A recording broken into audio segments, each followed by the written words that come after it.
Hello everybody, my name is Ryan or MandRproductions, and welcome to the very first review of the LEGO Star Wars The Last Jedi Resistance Transport Pod. If you enjoyed this video, please remember to give it a thumbs up rating, as well as comment your thoughts on the set below. And if you're new around here, make sure you hit that subscribe button to notice more of my reviews on all of the LEGO Star Wars The Last Jedi sets. The set number on this Resistance Transport Pod is 75176. It includes 294 pieces and retails for $30 US. The three minifigs included are Rose, Finn, and BB-8, so you get a pretty solid minifigure selection. You get a brand new Finn. I believe the BB-8 is returning from The Force Awakens, and the Rose minifigure as well is brand new from The Last Jedi.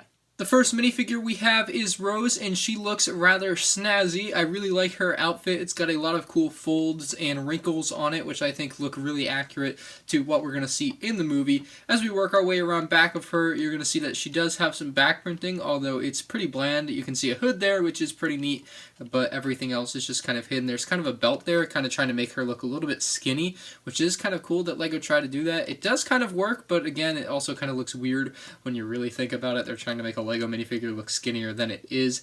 There's pockets on the front which look really cool with a lot of cool little details, maybe a little ID card in the top right of the torso. It's kind of hard to tell. It is a LEGO minifigure, but pretty cool minifig all in all. She does have a second face as well as a brand new hairpiece. You get a good look at this hairpiece right here, but that second face is going to be a little bit more fierce than this one, so let's go ahead and take a look at that.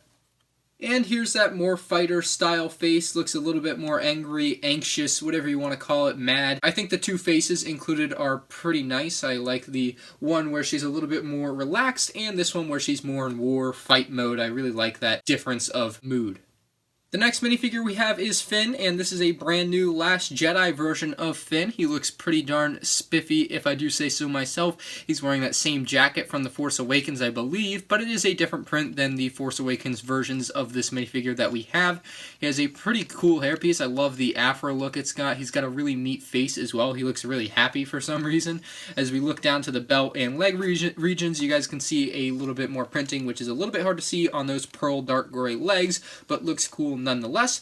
Working our way around the back, you'll see a little bit more detail, kind of like a belt in the back, kinda. I don't know, it's really hard to tell what exactly all that's supposed to be. Basically just the wrinkles and folds back there, so pretty darn neat as well. He's going to have a double-sided face just like Rose, and we're going to go ahead and show that off right now.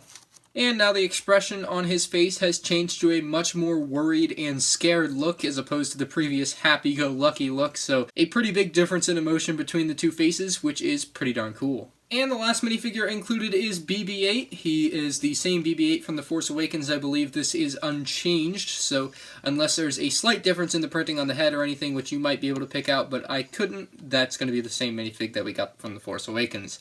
I'll just give you the full 360 view here. It's BB-8. We've seen him before. Really, really cool to get included in this $30 set. I believe this is the cheapest way to get BB-8 as of now. Now, a lot of people complained about this set and said it's a lot like the Resistance Troop Transporter, just basically with the front section cut off, and I'm going to show you that right now. So when the pictures of this set first got leaked, a lot of people were complaining that it looks very similar to something that we already have, and that's the Resistance Troop Transport Pod, basically cockpit area. You guys can see that there are some striking similarities here. Now I'm going to go ahead and detach this so you guys get a better idea of what I'm talking about. They look almost identical barring a small size difference, which is a little bit disturbing to me as far as just the overall design of the Last Jedi sets go. There's a lot of very close copies, and you guys can see there is definitely a similarity here. You can't deny that. I mean, they definitely look really close to each other, which is a little bit alarming. I'm really kind of unhappy with that.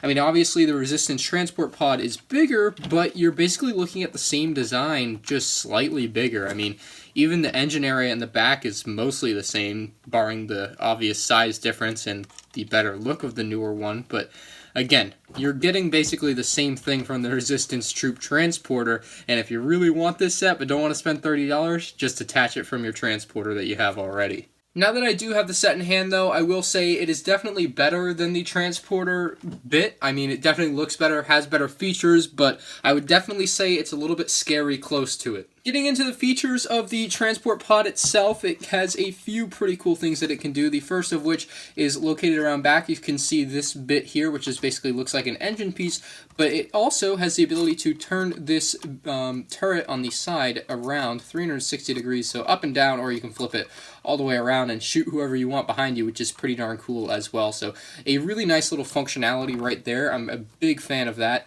I think that's pretty cool. It also has a stud shooter on the side. All you have to do is push it in, and bam, it'll shoot.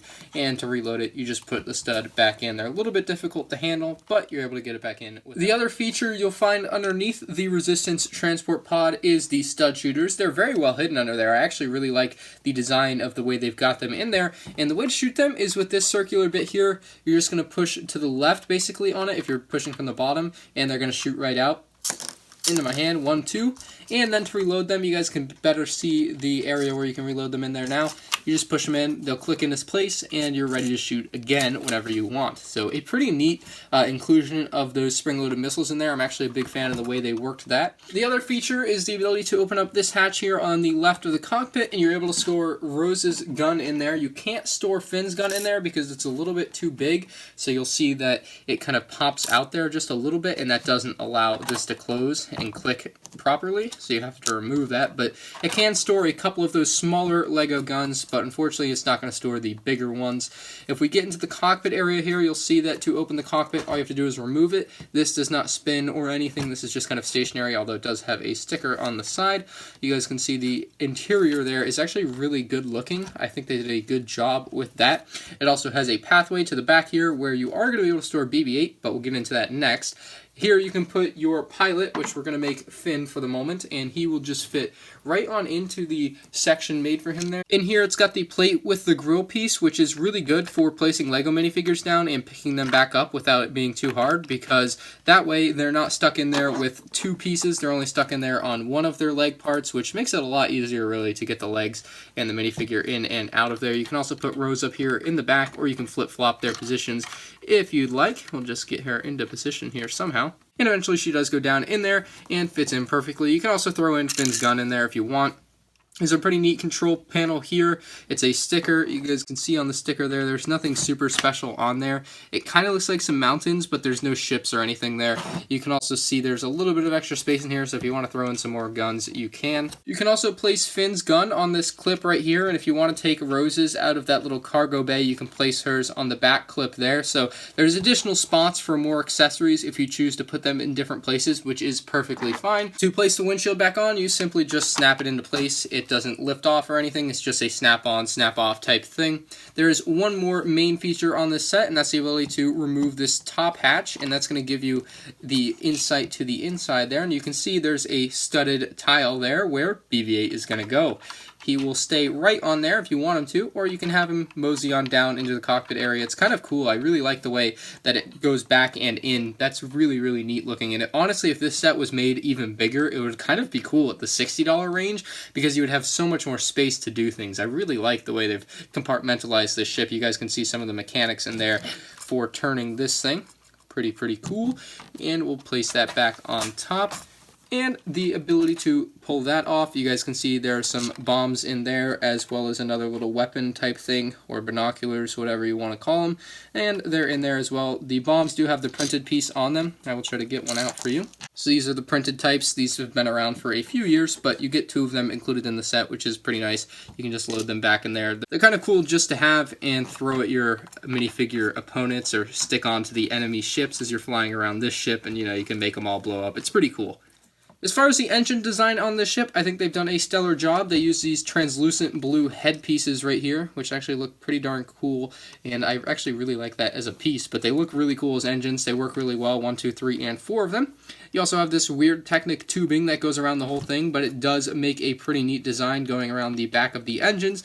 And then even cooler is this light gray, dark gray pattern that they have going on in the back here. I think they've just done a great job making it look pretty neat in the back. I mean, you guys can just see light gray, dark gray. It makes a perfect line around the top and left side. I really, really like the way it looks.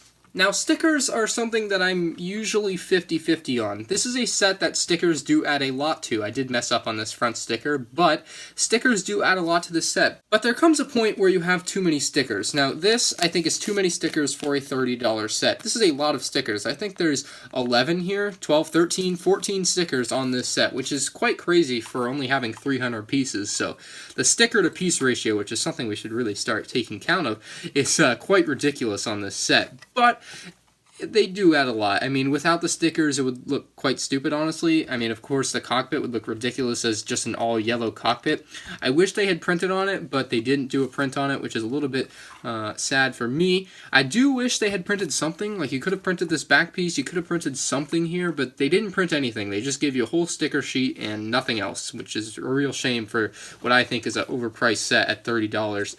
This is the box for the Resistance Transport Pod, and it's the regular $30 box size, so, you know, you have an idea of how big this is. You can see my hands here, or a 2x4 brick, so it's a pretty normal sized box. It has the Resistance Transport Pod on the front there. It shows off Rose, Finn, and BB-8, as well as the spring-loaded shooter shooting off with the stud shooter in the front there. Shows off all the stickers in all their glory. On the top, you get a better view of the minifigs, Finn, BB-8, and Rose, and then when we flip it around back, you will see that it shows off all the features, which is typical of the LEGO boxes. I'm a big fan of showing off all the features so that when you get the set, people know what everything does. You can see the rotatable turret on the side, the spring-loaded shooters, the ability to store studs or guns in that little compartment there, as well as the ability to remove and put back on the cockpit, and lastly, the ability to put BB-8 inside the back of it, and the stud shooter on the side, and lastly, right down here, I know I said lastly twice, but down here you can see that you can remove this panel to access this side area with the bomb inside, and Rose is holding it there, so that's pretty cool. As far as the box art goes, it doesn't really give away anything from The Last Jedi, if you guys are wondering anything about that, so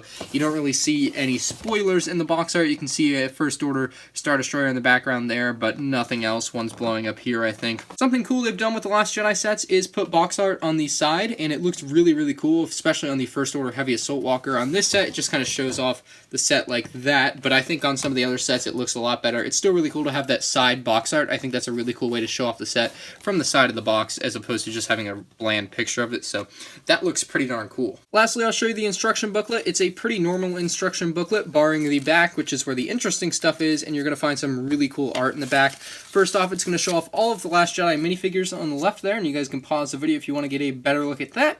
And then on the right, it's going to show off all of the Last Jedi sets, and then even cooler back here, we have some really cool art showing the Resistance sets and the First Order sets. Really, really cool. Big fan of this box art, or rather instruction art. It looks really, really cool. They've done a great job with this set. So let's go ahead and give you my final thoughts on the Resistance Transport Pod. For $30, it does seem a bit pricey. It's a very small ship, but I'm going to say if you want this set, wait for it to go on sale. I think at $25, you're getting a much better value. The minifigs are pretty cool. BB-8, Rose, and Finn. The new Rose and Finn minifigures look excellent, so I'm a big fan of those, but again, I would say definitely wait for a sale. 294 pieces for $30 is a good price per piece, but I still feel like this set leaves a lot to be desired. With 14 stickers, they're really kind of leaving you hanging there, so you're going to be putting on a lot of stickers during the build, so be ready for that. If you guys did enjoy this review, please leave a like down below, subscribe if you haven't already, and if you have anything to say about this set, leave it in the comments section below. Thank you all for watching, check out some of my other videos on my channel, and I'll see you all in the next one. Peace out.